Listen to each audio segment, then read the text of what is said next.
खुलुमबाय बुंनो गोनां जेबो बाथ्रा गैयामोन नाथाय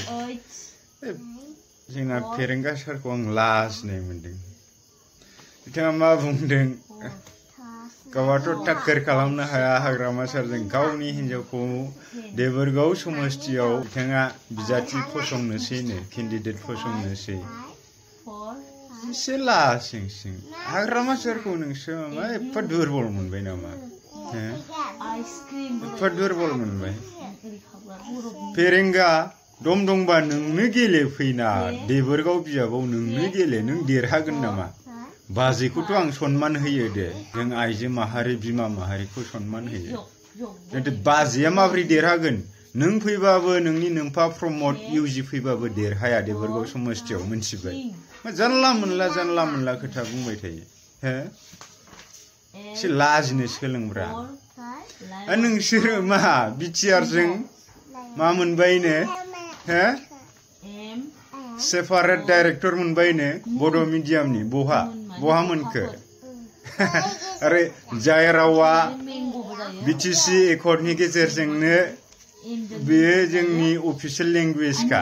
बेखौ नोंसोर सेकेन्ड अफिसियेल लेंगुवेज बानायना लाबाय बर' रावखौ सेकेन्ड अफिसियेल लेंगुवेज बानायनानै लाबाय बेसे लासिंसिं दा बेफोर बाथ्राखौ नोंसोर एसे लाजिनांगौफ्रा दा बुंब्ला सोरबाया सोरखौबा बुंदों सानगोन खिन्थु जों सोरखौबा माब्लाबाबो बुङा दिनै नोंथांमोना सरकाराव थानानै मा खालामनो हादों दा बड'लेण्डखौ मा खालामनो हादोंमोन जोंना प्रमद डाङरियाया मा खालामनो हादोंमोन मोनथिदों सुइजारलेण्ड दा सुइजारलेण्डनि थाखाय प्रमदा बड'लेण्डखौ मास मोनथाम मोनब्रैयावनो गिलु बालु मावनानै देखायगोन होनबाय बड'लेण्डआव जौगासारनाय लाबोगोन होनबाय सुइजारलेण्ड बानायगोन होनबाय दा बेखौ कुइसन खालामफिनबा मा होननानै बुंबाय सुइजारलेण्डआ मोनसे कनसेप्टसोनो एग्जाम्पल लाबोबाय रम is not built in a day होननानैबो बुंबाय दा अब्ला दा नोंसोर बाथ्राजों सोरखौ नोंथांमोना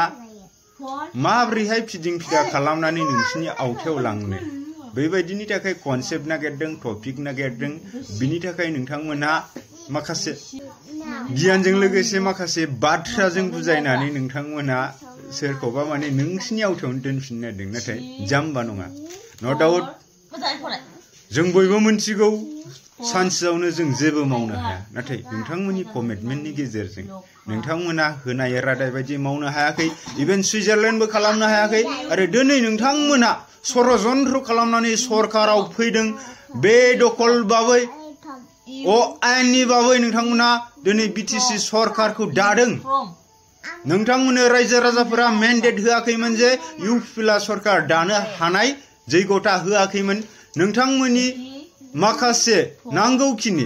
जा 40टा समष्टिनि गेजेराव 21टा समष्टियाव नोंथांमोननि बिजाथिया देरहानांगौमोन बेवहाय नोंथांमोना देरहायाखै मात्र 12टायावबो प्रमदा मोननै देरहानायाव मोनसेखौ हगारफिनोब्ला 11टाल' जायो नाथाय बिपिएफनो 17टा होदोंमोन रायजो राजाफोरा दैट मीन्स बिपिएफखौ सरकार दाजानो लुबैदोंमोन बा बिपिएफनोसो मेन्डेटखौ होदोंमोन नाथाय नोंथांमोना खायदा कौशल बानायनानै सोरनिबा बर' हारिनि सुथुर जाय अना बर'फोरनि इन्टेलेक्चुयेलफोर बै इन्टेलेक्चुयेलफोरखौ जों गाज्रि रावजोंबो बुंनो थांला मानोना जोंनि खुगायाव बैफोरबायदि सोदोबा समाया बेखायनो बुंथ'ला उननि समाव बुंनांगौबा बुंगोन नाथाय नोंथांमोना खायदा कौशल खालामनानै बेवहाय आयेननि बाबै आनकनस्टिटिउसनेलि नोंथांमोना सरकार दादों दा बेवहाय नोंथांमोननि सरकारा आयेन बाबै जायाखै दिनै आसामनि गभर्नर बिथाङाबो बिपिएफखौ लेंहरनांगौमोन माबा मोनसे बेयावहाय खायदा कौशल बानायनानै लेंहरलायासै नोंथांमोनखौ लेंहरबाय जाबाय न' डाउट बिटिआर सान्थि सुक्तिखौ नोंथांमोना खालामनाय हिसाबै एनडिएफबिखौ मोजां मोनो हिसाबै नोंथांमोना 11टाल' देरहादोंब्लाबो नोंथांमोनानो सरकार सालायबाय येस बयबो एक्सेप्ट खालामबाय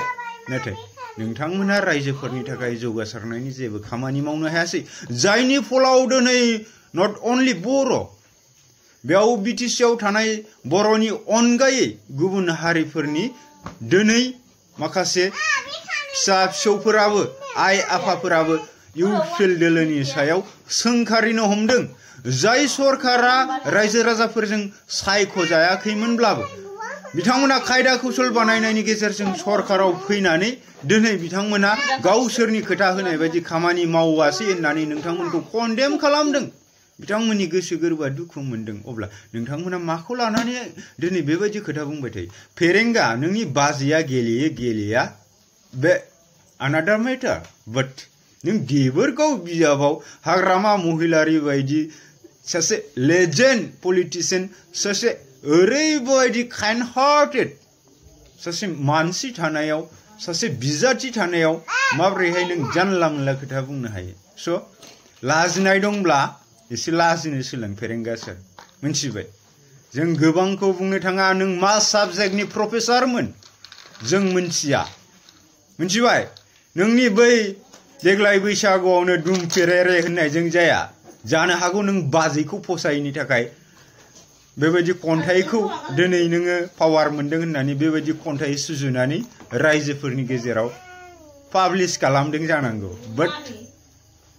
this poem is not accepted for the Boro society सोरबाबा जुदि नोंथांमोन बायदि रिप्रेजेन्टेटिभ्सफोरा लिरामोनब्ला बे गनाय जागौमोन नाथाय नोंथांमोना सासे रिप्रेजेन्टेटिभ्स बै नोंथांनि चिरांदुवार समष्टिनि नों सासे प्रतिनिधि नों सासे एमसिएलए नोंहा सासे रेसपन्सिबल पार्सन नों सासे दायित्व गोनां सुबुं जानानै नोङो बै 14 नं चिरांदुवारनि सासे गार्जेन जानानै नोंनि खुगायाव बेबायदिया सभा होआ जाय खन्थाइया देग्लाय बैसागुआवनो दुम फेरेरे होननाया बे नोंनि खुगायाव समायगोन नोङो जुदि एक्स एमसिएलए जायो एक्स इएम जायो अब्ला समायगोन खिन्थु नों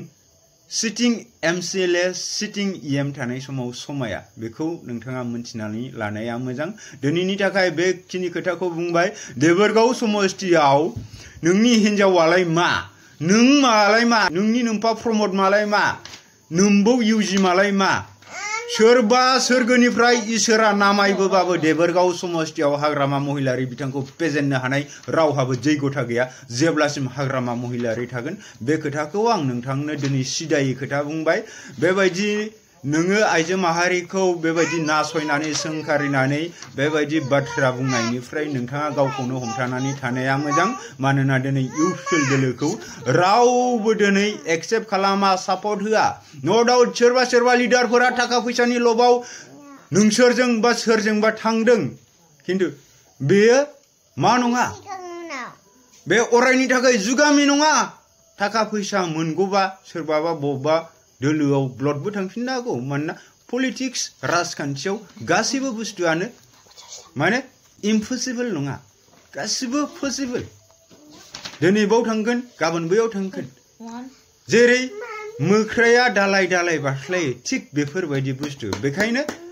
नोंथांनाव दिनै सरकार दं होननानै नोंथांनि दोलोजों थांदों होननानै नों बेखौ गोग्गाना लानो नाङा खिन्थु जोङो जोंनि प्रतिनिधिखौ जोंनि रिप्रेजेन्टेटिभ्सखौ जोंनि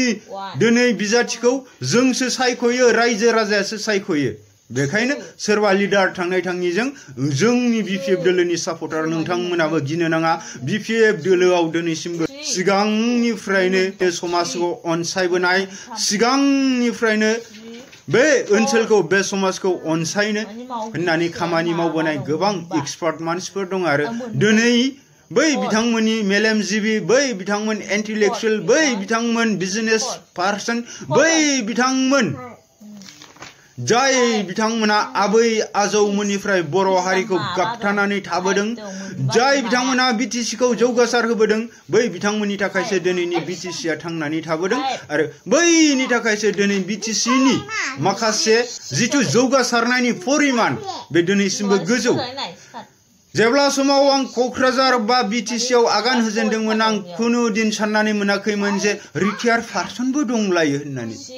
जोंनिथिंथ' रिटायार दा सासे सानै जादोंना जायाखै आं मिन्थिया खिन्थु गोदान गोदान साख्रि मोननाय दं बे आर्मि पुलिसनि अनगायै गुबुन साख्रि जेरै सिभिल सार्भिसफोर बे सिभिल सार्भिसफोराव जोंनियाव खोब खम परिमाननि दं आर्मिफोराव दा 50% 70%सो जानो हागौ खिन्थु जोंनि मेन साखरिया सिभिल सार्भिसफोरासो जायो दिनै बिटिसिआव सिभिल सार्भिस मावै मावै रिटायार लानाय बिथांमोननि आबै आजौमोन गोमालांजोब्बाय अनेक दं बै समावसो साननानै नायनो हादों येस बर'फोराबो गोरों गोरा दं येस बर'फोराबो जे रोङो येस बर'फोरनि थाखायबो जे उदां बड'लेण्ड दाबिया दिनै जोंहाबो जे मोनथावना होननानै एक्सेप्ट खालामजाथावना बयजोंबो गनायजाथावना होननानै आं क'क्राझार बा बिटिसिआव आगान हैनायनि उनावसो मोनथिदों माने आङो थांनाय 10 बोसोरनि सिगां बा आं जेब्ला क'क्राझार बिटिसिआव थाहैदोंमोन 10 बोसोर बेरायदां अब्लाबो बिटिसि हालामखौ श्रीरामपुरनिफ्राय सापागुरि काजलगावसिम आं बेरायख'नो हायाखै जोंनि अदालगुरि मासबाद भैरबकुन्द बेफोरनि खोथा बाद दोनबाव आं काजलगावसिम दैलि आङो इन'भाजों बलेर'जों स्कुटिजों बेबायदिनो बेरायबाबो बेरायख'नो हायाखै बेयावसो आं बुजिदों येस आबसुफ्रा जायखौ डिमान्ड खालामबाय थादों एनडिडिफोरा जायखौ डिमान्ड खालामदों बेलटिफोरा जायखौ डिमान्ड खालामबोदों उदां बड'लेण्ड सोरजिनो थाखाय बेखौ जोंनो गमामायैनो नांमारगौ होननानै जों बुजिनो हादों स' बेखिनि बाथ्राखौ बुंबाय फैबाय थानाय समाव जोङो बिसायख'थिसिम जोङो माब्रैहाय जोङो खौसेनि गेजेरजों जों दावगालांनो हागोन आरो खौसे जाथाराब्लाबो बिपिए बा बिपिएफआ अराय सम जै जाखागोन जों गोबां गुनि गियानि गोबां न'खर खुंनानै खैदां खैफोदनि गेजेरजों सोलिबोनाय सैथो जोङो थिनि सैथो होनगोन नाथाय 7 जोनोमसिम सैथो सुबुंफोर जोंनि लोगोआव दङ बेखायनो बिपिएफनि देरहानाया अराय सम खाथांखा जों बेखौल' साननांगौ सोरबा लिडार बे बाथा देवानिफोर थांनाय थाङियाव जोंहा अबजेक्शन गैया नो डाउट जिंगा सिनो नाङा don't worry my dear friends okay so thank you